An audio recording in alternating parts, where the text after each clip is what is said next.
আঞ্চলিক দলকে মানে একত্ৰিত হোৱাৰ বাবে আহ্বান জনাইছে আজি? মই অতুল বৰা ডাঙৰীয়াক আহ্বান জনাইছোঁ, প্ৰথমে তেওঁ বিজেপি এৰি আহক আৰু নাগৰিকত্ব সংশোধনী আইনখন জাপি দি অসম চুক্তিক সম্পূৰ্ণৰূপে নাৎসাত কৰিল। তাৰ বিৰুদ্ধে প্ৰবল প্ৰতিবাদ গঢ়ি তোলক আৰু বিজেপিৰ যিটো জাতিধ্বংসী তেওঁলোকৰ ষড়যন্ত্ৰ, যি নীতি, তাৰ বিৰুদ্ধে অসমৰ জনগণক সন্মান জনাই 855জন শ্বহীদৰ ত্যাগক সন্মান জনাই তেওঁ বিজেপি ত্যাগ কৰি আহক, তাৰপিছত এইবোৰ কথাৰ মূল্য থাকিব। যিহেতু কালি যিটো মুখ্যমন্ত্ৰী কনভয়লৈ যিটো বতৰলৈকে প্ৰসংগ চলি আছিলে, সেইটো চবেই তীব্ৰ পৰিসৰ দিছিলে, কিন্তু অতুল বৰাই কালি কৈছে যে এখন তেওঁৰ বাহনতহে দলিওৱা হৈছিল আৰু তাত মৃণাল শইকীয়াৰ লগত তেওঁ গৈ আছিলে। এতিয়া কথাটো হ'ল বিজেপিয়ে আচলতে প্ৰতিবাদ কৰিছিলে, কংগ্ৰেছ সমালোচনা কৰি তেওঁলোকে প্ৰতিবাদী কাৰ্যসূচী ৰূপায়ণ কৰিছিলে আৰু মন্ত্ৰীগৰাকীয়ে ইতিমধ্যে স্পষ্ট কৰিছে যে গাড়ীখন তেওঁৰ আছিলে। এতিয়া গীৰগাই প্ৰসংগত কিন্তু বিজেপিয়ে আজিৰ দিনলৈকে ইমান ডাঙৰ এটা কেলেংকাৰীৰ লগত প্ৰতিবাদ কৰা নাই। এইটো আচৰিত কথা যে সাধাৰণ জনগণে এতিয়া যিসকলে অৰুণোদয় আঁচনিৰ নামত 1250 টকা পায়, তেওঁলোকৰ জীৱন ধাৰণৰ মানদণ্ড উন্নত কৰিবৰ কাৰণে কোনো ধৰণৰ পৰিকল্পনা নাই, কিন্তু মুখ্যমন্ত্ৰীৰ অতি ঘনিষ্ঠ কেবিনেট মন্ত্ৰীৰ পত্নীয়ে 50 লাখ টকাৰ ৰাজসাহাৰ্য পায়। তাৰ আগত মুখ্যমন্ত্ৰীৰ পত্নীও 10 কোটি টকাৰ ৰাজসাহাৰ্য পাইছিলে, কিন্তু প্ৰবল জনমত আৰু বিৰোধিতাৰ পাছত মুখ্যমন্ত্ৰীয়ে বা মন্ত্ৰী পত্নীয়ে সেইটো নলওঁ বুলি তেওঁ ঘোষণা কৰিছে। এতিয়া এই গোটেই গীৰগাইৰ কেন্দ্ৰিক যিটো ব্যাপক দুৰ্নীতি আৰু অনিয়ম আৰু কেলেংকাৰী, সেই বিষয়টোক লৈ সমগ্ৰ অসমত জনগণে প্ৰতিবাদ কৰাৰ পাছত বা বিভিন্ন ধৰণে সংবাদ গোষ্ঠীসমূহেও বিষয়বোৰ জনগণৰ মাজলৈ লৈ যোৱাৰ পিছত যিবোৰ মৌলিক প্ৰশ্ন উত্থাপন কৰা হৈছে, অসমৰ মুখ্যমন্ত্ৰীয়ে কোনো উত্তৰ দিয়া নাই।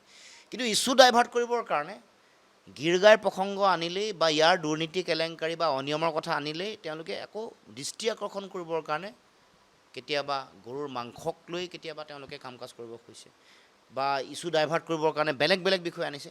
এতিয়া মুখ্যমন্ত্ৰীৰ কনভয়ত কোনোবাই শিলগুটি গৰ্ষণ বা বটল যদি দলিয়ায়, এইটোতো কোনো কাৰণতে গ্ৰহণীয় কথা নহয়।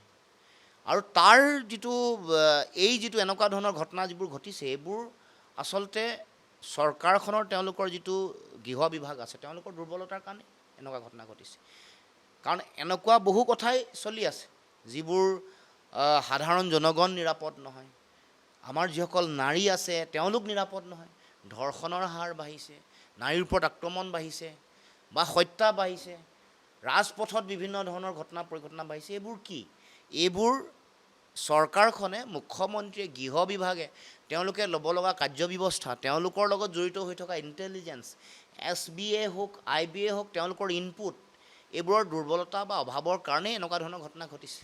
গতিকে মই ক'ব খোজোঁ যে মুখ্যমন্ত্ৰীৰ কনভয়ত বটল বৰ্ষণ কৰাটো গৰিহণাযোগ্য। এতিয়াতো স্বীকাৰো কৰিছে যে এইটো মুখ্যমন্ত্ৰীৰ গাড়ীলৈ পৰাই নাই, এইটো বেলেগ এগৰাকী মন্ত্ৰীৰ গাড়ীত। কিন্তু বিজেপিৰ কৰ্মকৰ্তাসকলে ইয়াক ইছ্যু ডাইভাৰ্ট কৰিবৰ কাৰণে, কাৰণ গীৰগাইৰ প্ৰসংগ, ৰাজসাহাৰ্যৰ প্ৰসংগ, ইছ্যু ডাইভাৰ্ট কৰিবৰ কাৰণে এতিয়া আকৌ এইটো তেওঁলোকে প্ৰতিবাদ সাব্যস্ত কৰিছে। এতিয়া জুলুঙাৰ মেকুৰী ওলাই পৰিলে।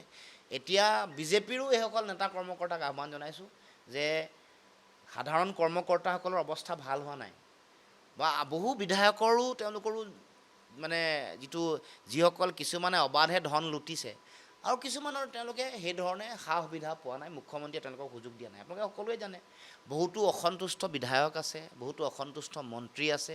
কেৱল মাত্ৰ এটা টীম লৈ, কিছু মানুহক লৈ মুখ্যমন্ত্ৰীয়ে এটা দল, তেওঁৰ নিজৰ পৰিয়াল বুলি কয়, সম্প্ৰসাৰিত পৰিয়াল, তেওঁলোকক লৈয়ে স্বজন তোষণ, দুৰ্নীতি, চিণ্ডিকেট ৰাজ, কমিছন ৰাজ চলাইছে। আৰু সাধাৰণ কৰ্মকৰ্তা যিসকলে দলৰ জন্মলগ্নৰ পৰা কাম কৰি আছিলে, তেওঁলোকৰ অৱস্থাটো বহু বেয়া, তেওঁলোকৰ অৱস্থা তথৈবচ।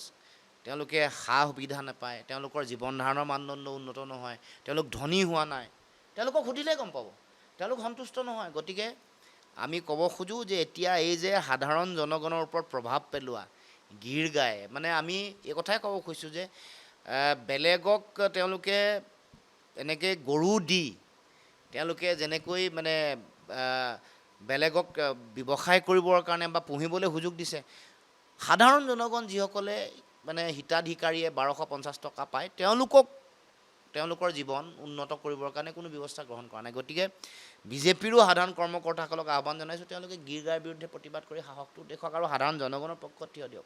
যিকোনো খবৰৰ বাবে যোগাযোগ কৰক 7099017330 লগতে 7099017110 নম্বৰত।